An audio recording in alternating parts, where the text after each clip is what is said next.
അപ്പോൾ hormone related ആയിട്ടുള്ള പ്രശ്നങ്ങൾ പുരുഷന്മാരിൽ എങ്ങനെയാണ് ഒരു impact?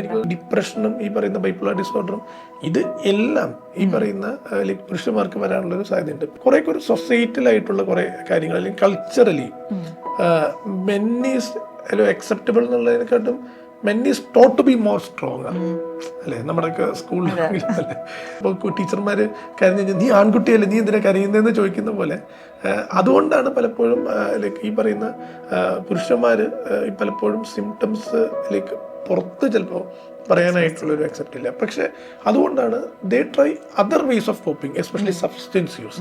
That is very common. അപ്പോൾ അവർക്കൊരു പലപ്പോഴും ഈ സബ്സ്റ്റൻസ് യൂസിൻ്റെ ഏറ്റവും വലിയൊരു ഉറവിടം എന്ന് പറയുന്നത് ഈ പറയുന്ന ഒരു ഡിപ്രസീവ് സിംറ്റംസ് വരുന്ന സമയത്ത് അതിന്ന് രക്ഷ നേടാൻ വേണ്ടിയിട്ടായിരിക്കും ഈ ആൽക്കഹോൾ യൂസ് അല്ലെങ്കിൽ കാനാബിസ് യൂസ്, സിഗരറ്റ് യൂസ്, ഇങ്ങനെയുള്ള കാര്യങ്ങളിലോട്ട് സ്റ്റാർട്ട് ചെയ്യുന്നത്. അപ്പം the issue is the coping mechanism of female brain and the male brain is different.